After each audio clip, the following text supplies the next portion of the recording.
আসসালামু আলাইকুম ওরহমতুল্লাহি ওবরাকাত। দেশ ও প্রবাস থেকে যে যেখান থেকে দেখছেন, দেখার পরে অবশ্যই আপনারা ভিডিওটি শেয়ার করে দেবেন। দুঃখের সংবাদ নিয়ে আপনাদের সামনে হাজির হয়েছি। আজকে দুপুর 12টার সময় বাংলার বিখ্যাত মুফাসসির কোরআন হযরত মাওলানা মুফতি সোহরাব আলী খান সাহেব দুনিয়া থেকে বিদায় নিয়েছেন। তিনার ইন্তেকাল হয়ে গিয়েছে। তিনি এখন ছিলেন গুজরাটে সুরাটে একটি জামাতে, ওইখানে তেনার ইন্তেকাল হয়েছে। ইন্তেকালের পূর্ব মুহূর্তে যাওয়ার আগে তিনি বলে গিয়েছিলেন যে তিনার ইন্তেকাল যেখানে হবে সেখানেই যেন তিনাকে দাফন করা হয়। আলহামদুলিল্লাহ, তিনার ইন্তেকাল সুরাটে হয়েছে, তাই তিনার দাফন কাফনের ব্যবস্থাটা ওইখানেই হবে। ওইখানেই এইটা ক্লিয়ার করেছেন মুফতি নাসির উদ্দিন চাঁদপুরি হাফিজাউল্লাহ, যিনি তিনার জামাতা। সকলের কাছে একটাই আবেদন থাকবে যে আমরা সকলেই সোহরাব আলী খান সাহেব যিনি ইন্তেকাল করেছেন রহমতুল্লাহি আলাই, মৃত্যুর আগে পর্যন্ত দামাত বরকাতুহু পড়া যেত, এখন থেকে আমরা রহমতুল্লাহি আলাই পড়ি। তো সকলে দোয়া করবে তেনার জন্য, আল্লাহ যেন তেনার সমস্ত ভুল ভ্রান্তি, সমস্ত গুনাহ থেকে আল্লাহ তাআলা তেনাকে হেফাজত করে পরিষ্কার পরিচ্ছন্ন করে দিই। আল্লাহ তাআলা যেন তেনাকে জান্নাতুল ফেরদাউসের আলা মাকাম আল্লাহ যেন দান করেন। কারণ এই ইসলামী উম্মার জন্য তিনি যেই যুগ ধরে যে খিদমত করে গিয়েছেন, আমাদের বর্ধমানের উজ্জ্বল নক্ষত্র বলা হতো। আমাদের উজ্জ্বল নক্ষত্র কয়েকটার মধ্যে তিনি একটা।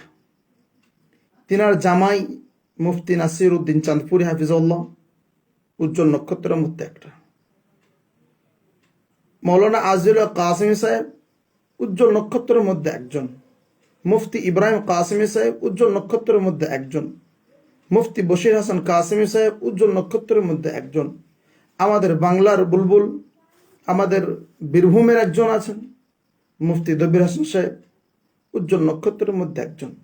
এই মানুষগুলো আছে আজ, কিন্তু কাল এই মানুষগুলো থাকবে না। আজকে মুফতি সোহরাব আলী খান সাহেব দুনিয়া থেকে বিদায় নিয়েছেন, কিন্তু তেনার স্মৃতিগুলো কিন্তু রয়ে গেছে। তিনি যে ওয়াজগুলো করেছে, যে বক্তব্যগুলো করেছে, ওনার দ্বারাতে যে সন্তানগুলো তৈরি হয়েছে, সুযোগ্য সেই সন্তানগুলো দুনিয়াতে রইল। এই সন্তানগুলো কিয়ামতের ময়দানে উস্তাদের সামনে দাঁড়াবে। সদকায়ে জারিয়া হিসাবে বড় ধরনের কাজ করে গেলেন, বড় কাজ। আমরা মনে মনে ভাবছি একটা মৌলানাই তো মারা গিয়েছে, কি এমন আসে যাই, তাই না? আমাদের কাছে মৌলানার কোনো দাম নাই। মানুষ সমাজ আজকে কোনো দাম দেবে না ভাই। আমরা মানুষের কাছে দাম চাইও না, কারণ আমাদেরকে দাম যিনি দিবেন তিনি তো আমাদের মালিক, তিনি তো আল্লাহ। এই কারণে আমরা আমাদের কাজকে চালিয়ে যাব, আমরা আমাদের কাজ করে যাব, করতে থাকবো। বাধা আসবে, কষ্ট আসবে, কাঁটা সামনে থাকবে, সবগুলোকে সরিয়ে সরিয়ে আমরা কাজ করতে থাকবো। সাকসেস দেনে ওয়ালা মালিক তো আল্লাহ, তাই না? আল্লাহ বলেন না, অমাকারু অমাকারুল্লাহ আল্লাহু খায়রুল মাকিরিন। তোমরা কি ষড়যন্ত্র করছো? আরে বেহতার ষড়যন্ত্রকারী তো আমি আল্লাহ, তাই না? হযরত যে খিদমত করে গেছেন, যুগ ধরে খিদমত করে গেছেন, তিনি খিদমতে দাম দেওয়া যাবে না। খিদমতে দাম দেওয়া যাবে না, কোরআনের খিদমতে দাম দেওয়া যাবে না। মুফাসসিরে কোরআন ছিলেন, কোরআনের পাখি যাদেরকে বলা হয়। এত সুন্দর কথা আপনি যান, যে একবার ইউটিউবে সার্চ দিয়ে দেখেন, লেখেন মাওলানা সোহরাব আলী খান সাহেব, ফেসবুকের মধ্যে দেখেন, বুঝতে পারবেন যে কত বড় মাপের আলেম ছিল। কারণ কেন এই কথাটা বললাম আজকে, যে ইউটিউবের কথাটা, সাধারণত আকাবির দেওবন্দ যে সকল আলেমরা আছে, দেওবন্দের অনুসারী যারা আছে, তার ইউটিউব, ফেসবুক আর আপনার গুগল এইগুলোতে তারা করে না। কিন্তু কেন আমি বললাম, যেহেতু ওনার দার্সে বসার মতন ক্ষমতা আজকে আমার আপনার নাই আর। কারণ তিনি আর দুনিয়াতে নেই, তিনি দুনিয়া থেকে ওফাত হয়ে গিয়েছেন, তেনার ইন্তেকাল হয়ে গিয়েছেন, তিনি দুনিয়া থেকে চলে গিয়েছেন। তো এই কারণে আমরা যারা এখন আছি, আমরা যারা তিনার রূহে মাগফিরাতের জন্য আমরা দোয়া কামনা করি আল্লাহর কাছে, বেশি বেশি করে আল্লাহর কাছে রূহে মাগফিরাতের কামনা করি যে আল্লাহ তিনাকে জান্নাতের আলা মাকাম তুমি দান করো, আলা মাকাম দান করো। একটা ভালো মানুষ দুনিয়া থেকে চলে যাওয়া মানে আপনি কি বুঝেন? একটা মানুষ দুনিয়া থেকে চলে যাওয়া মানে আপনি কি বোঝেন? একটা মানুষ দুনিয়া থেকে, ওয়ালাইকুম সালাম ওয়া রাহমাতুল্লাহ, এক মিনিট জি। একটা মানুষ দুনিয়া থেকে চলে যাওয়া, একটা আলেমে দিন দুনিয়া থেকে চলে যাওয়া মানে আমাদের মতন যারা সাধারণ মানুষ যারা আছে, আমরা অন্ধকারের মধ্যে, অন্ধকূপের মধ্যে পড়ে যাওয়া। কারণ যিনারা আমাদেরকে রাহাবা হিসাবে, যিনারা এখন আপাতত আছে, রাস্তা দেখাচ্ছে আমাদেরকে, ওই মানুষগুলো কেয়ামতের পূর্বে আল্লাহ তাআলা বলেন যে ইলিম উঠিয়ে নেবো। এর অর্থ হচ্ছে এই নয় যে আল্লাহ তাআলা ডাইরেক্ট কোরআনকে উঠিয়ে নেবে, হাদিসকে উঠিয়ে নেবে। এরকম বড় বড় মুফাসসিরে কোরআন, বড় বড় যারা হাদিসের পণ্ডিত আছে, শাইখুল হাদিস আছে, আল্লাহ তাআলা ইনাদেরকে এইভাবে একের পর এক, একের পর এক তুলে নেবেন। এই কারণে ইনাদের কদর করতে হবে, ইনাদের কদর করতে হবে, ওলামাদের কদর করতে হবে। আসসালামু আলাইকুম ভাই। ওয়ালাইকুম আসসালাম ওয়া রাহমাতুল্লাহ। জি ভাই, কোথায় থেকে দেখছেন ভাই? আমতলা। আমতলা, কলকাতা? হ্যাঁ, কলকাতা, দক্ষিণ চব্বিশ পরগনা। দক্ষিণ চব্বিশ পরগনা। জি, খবর পেয়েছেন ইনশাআল্লাহ, হ্যাঁ, আশা করছি। খবর পেয়েছি, খবর পেয়েছি। খবর পেয়েছেন, জি শুকরিয়া। আমি দেখলাম আপনি নক করেছেন আমাকে, আমি সে কারণে ঢুকে নিলাম আপনাকে। হ্যাঁ জি, হ্যাঁ হ্যাঁ।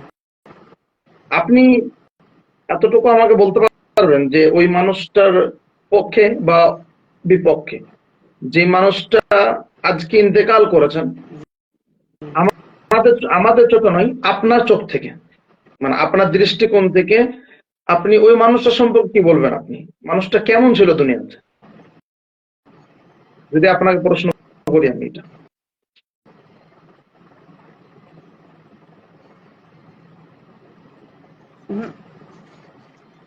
ওনার সম্পর্কে সেরকম কিছু আমার জানা নেই। জি, তবে ওই যে ওনার জামা সম্পর্কে দু একটা টুকটাক জানি, ইউটিউবে দেখেছি, কিন্তু ওনার সম্পর্কে খুব একটা আমার জানা নেই। না জেনে মুফতি কথা না নাসির, বলাটাই ভালো। জি হ্যাঁ হ্যাঁ মুফতি নাসির সিদ্দিকী সাহেবের ব্যাপারে, জি আলহামদুলিল্লাহ, বড় মাপের আলেম ছিলেন তেনারা, জি জি তেনারা বড় মাপের আলেম ছিলেন। আপনি যাবেন, দেখবেন ওনাদের ব্যাপারে, বুঝতে পারবেন যে কত বড় আলেম ছিল তেনারা। আজকে দুনিয়াতে আর তো নাই, আছে আর নাই, না। চলে গেলেন দুনিয়া ছেড়ে দিয়ে। এই যে দুনিয়া ছেড়ে দিয়ে চলে গেল, আজ কে থাকবে দুনিয়াতে? জি। কেউ, আমরা তো থাকতে এসেছি, কেউ থাকতেছে নেই। আমরা না। একটাই জিনিস জানি, আমরা একটাই জিনিস জানি যে আল্লাহ আমার জীবন দিয়েছে, এ আল্লাহ আমাদের জীবন আবার নিয়ে নেবে। জি আমরা কিছু দিনের জন্য মুসাফির হিসাবে আমরা দুনিয়াতে এসেছি, কিছু দিনের জন্য। জি এই যে আমরা এখন লাইভ আছি, আপনি আছেন, আমি আছি, কথা বলছি দুজন, হয়তো আরো মানুষ দেখবে। তো জি এটা কতক্ষণের জন্য? এটা কিছুক্ষণের জন্য। আমার যখনই জি মন চাইবে তখন আমি লাইভটা কি করবো? আমি অফ করে দেবো না? তো আল্লাহ তাআলা বলেন যে আমার মন মতো আমি তোমাদের কিছুক্ষণের জন্য দিয়েছি জিন্দেগি, কিছুক্ষণের জন্য। আমি আল্লাহ যেদিনকে ইচ্ছা হবে সেই দিনে তোমাদের কিন্তু দরওয়াজা ক্লোজ করে দেবো, বন্ধ করে দেবো। এটা আল্লাহর একটা বড় নিয়ামত। জি নিয়ামতের কদর যদি আমরা না করি এখন থেকে, আর এইভাবে যদি আলেমের দিনটা, বড় বড় আলেমরা যদি এইভাবে যদি উঠে যায় দুনিয়া থেকে, তো আমাদের ওপরে বড় মুসিবত। জি এ কারণে যে সকল দর্শকরা আসবেন, দেখবেন ভিডিওটি, আশা করব আপনারা সকলেই, খাস করে যে সকল আলেমরা দিনের কাজ করছে তাদের জন্য বড় একটা দোয়া করার আল্লাহর কাছে। আল্লাহ যারা দিনের কাজ করছে তাদেরকে তুমি আরো দিনের কাজ সঠিকভাবে করার তুমি তৌফিক দান করো, তাদের মধ্যে হিকমত তুমি বাড়িয়ে দাও। আর আমিন হিদায়াতের জন্য, সকলের হিদায়াতের জন্য দোয়া করা, কোন ব্যক্তিগত মানুষের জন্য নয়, সকল মানুষের জন্য হিদায়াতের দোয়া করা। কারণ আমরা সকলেই হিদায়াতের মুহতাজ, হিদায়াতের বাইরে আমরা কেউ নই।